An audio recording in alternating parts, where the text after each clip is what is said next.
Hello PLTW Computer Science educators.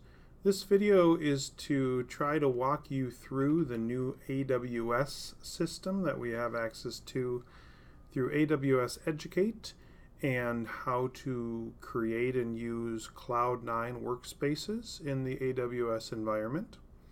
I'm going to start this video assuming that you've already created yourself an AWS Educate account through the instructions that have been provided by Project Lead the Way.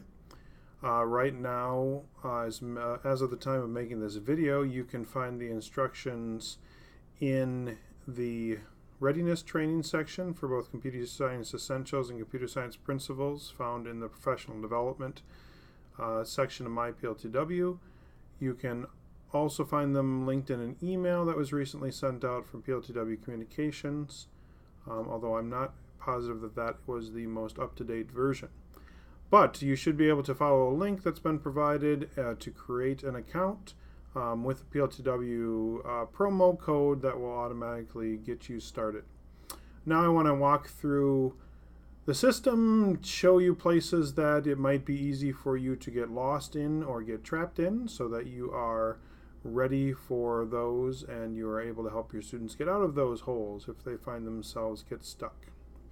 So here is the AWS Educate screen, and you could have clicked on the Join AWS Educate account and created your own AWS Educate account even without the promo code from PLTW, but it does make the process a little bit easier with that promo code. And from this screen, you want to log into AWS Educate.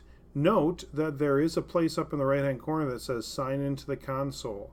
You do not want to click on that link because that's going to take you to a regular AWS sign-in. That is not where you want to be. That will not take you to where you need to go. So click on the Login to AWS Educate. Here you're going to get this sign-in page, and this is where you want to be. Note it says AWS Educate, and you want to put in your credentials there. The credentials are not tied into my PLTW credentials. They're credentials you'll set up separately when you create your AWS Educate account. All right, now I'm on basically the dashboard for AWS Educate. When you first create your account, if you did it with PLTW Link, you are supposed to have a classroom automatically provisioned for you. If you do not do it through then, or if that's not happening, you can also create a classroom, and you can create additional classrooms even after your first one by going to Classrooms and Credits, and you can do request or go to an AWS Educate classroom, and that is where you can go through the process of requesting more classrooms if you want. If you need more, you can do up to 100 students in an individual classroom. AWS Cloud Basics is the one that you can use. You could use other ones as far as I understand. They all contain Cloud9 as a service, which is what is going to be used within the curriculum.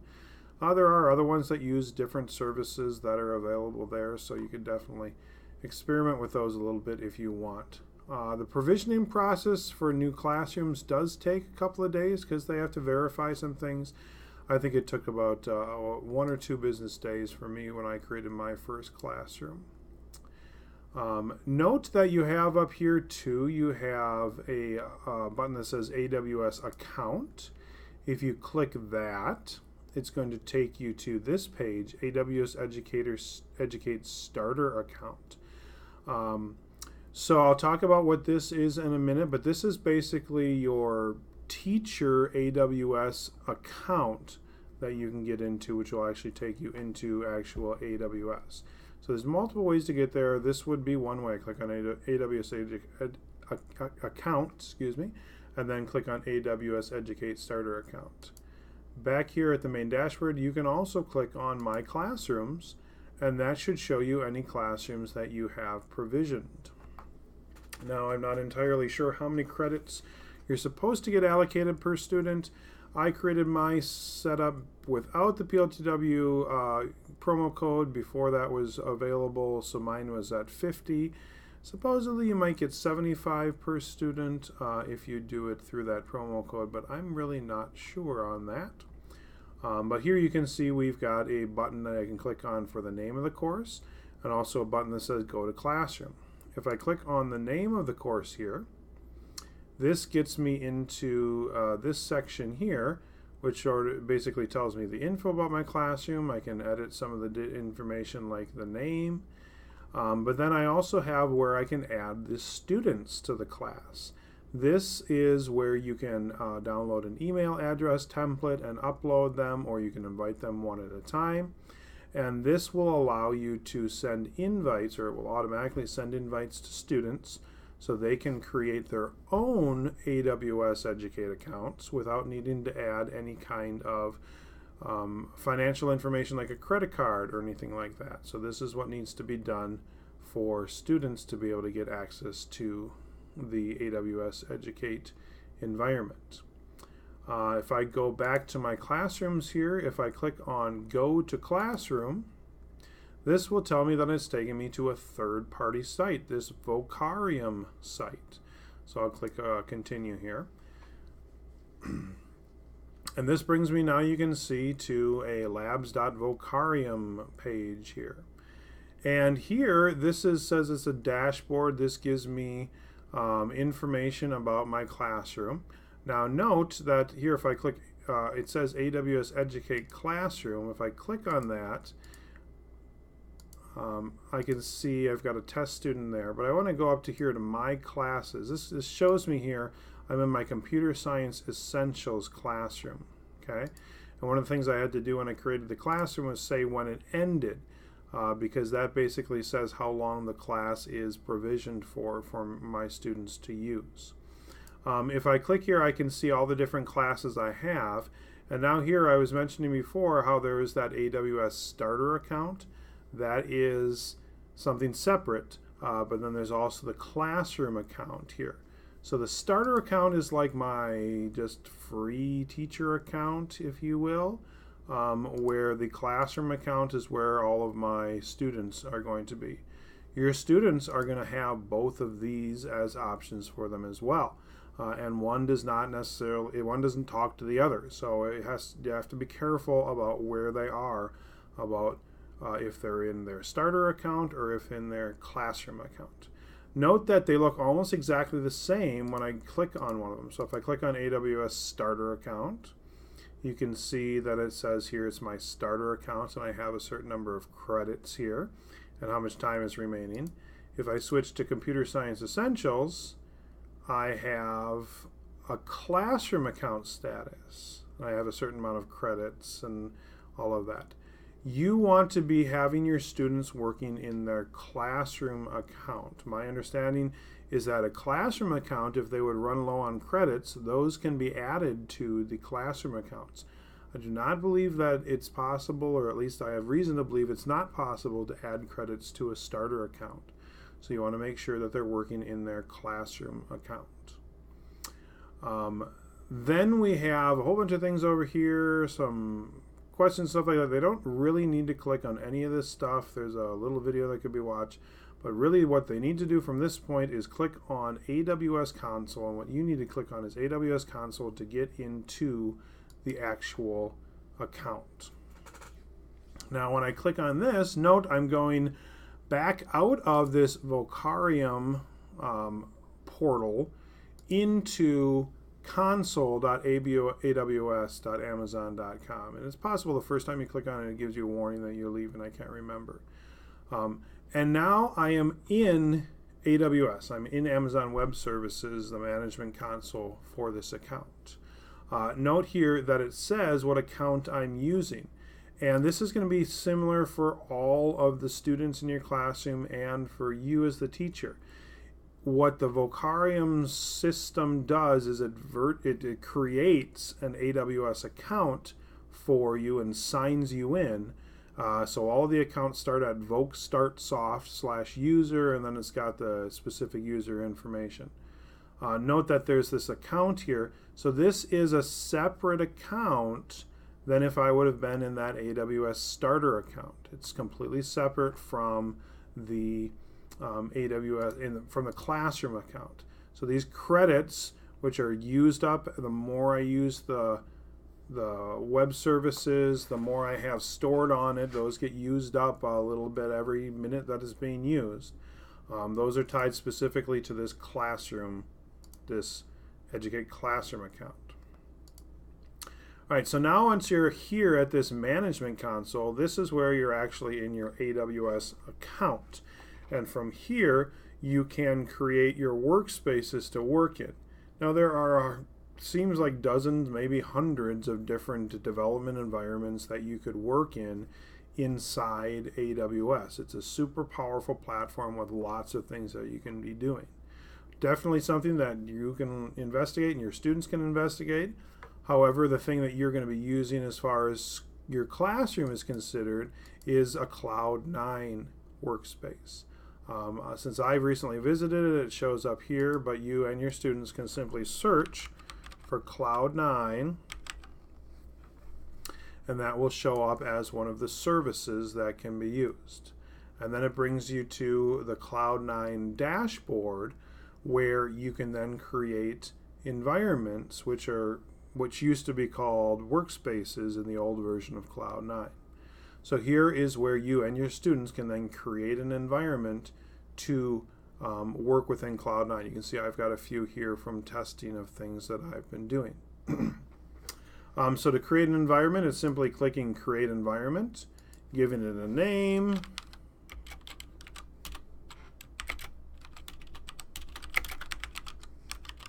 description, which is optional, and then going through and choosing the things you want for the environment.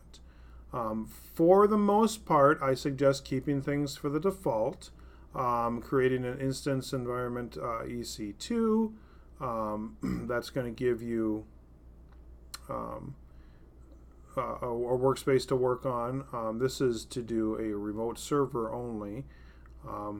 The amount of resources that are available here, you can see there's the different levels. Even though students might look at it and say, oh wow, I should get as many CPUs or whatever I can get. This will directly impact how much of the credits are used up when running this workspace. So just leaving it at the default. The platform, there's two options, Amazon Linux and Ubuntu Server 18.04 LTS. It probably will not matter a large amount which one is chosen. However, I have found if you're going to migrate a workspace from the old Cloud9, which will only be available through the end of June of 2019, it's probably better to choose Ubuntu Server because that's the workspace that was being used in the old Cloud9. And you'll get a warning at least when migrating if you don't have that. It probably would still work, but if you don't want to get that warning, that's something to choose. Then cost saving settings here, it says after 30 minutes, which is the default, to auto hibernate the environment. There are other options and your students may choose other options, but again, this directly impacts how much the credit is being used, how quickly the credits are being used. If a student would choose to never have it hibernate, then always this environment is going to be kept alive and is going to burn through those credits much quicker. As far as I have found, there is no way to change this setting after you create the workspace. You should not have to go into the network settings, advanced, change any of those things. So after those settings have been chosen, you should be able to proceed to the next step. It'll ask you to confirm it, and then it will create the environment for you.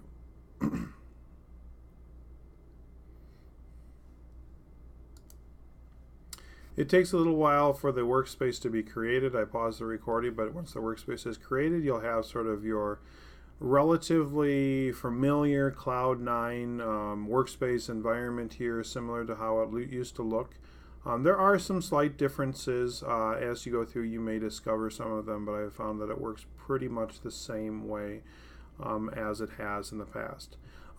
Note, and this is kind of a visual cue you can have for you as a teacher walking around the classroom. It's also not super useful other than this as a visual cue. But note that since all of these accounts are created as VokeSoft is the name of the user, at least the start of the name of the user, it's going to have this V as the user symbol, basically, VokeStartSoft.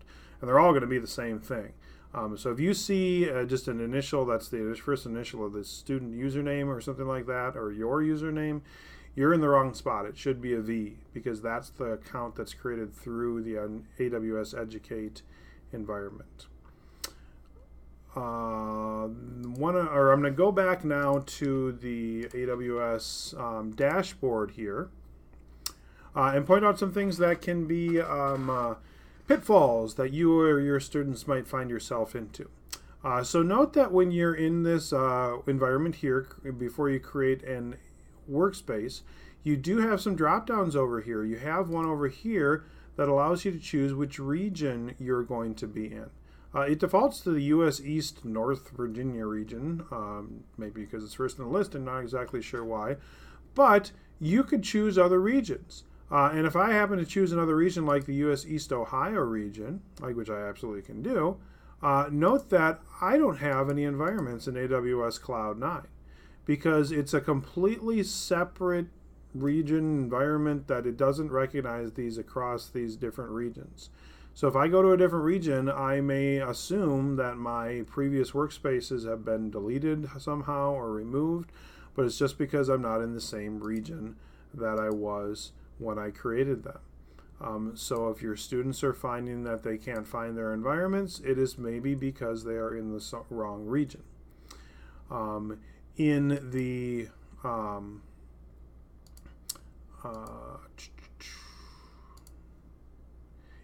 environment itself, so this is the Cloud9 environment, it is possible to go into the settings here for the environment and to change the region. However, it does not appear to actually change the region that it shows up in the server. So I'm not even sure if I'm going to find it right away here.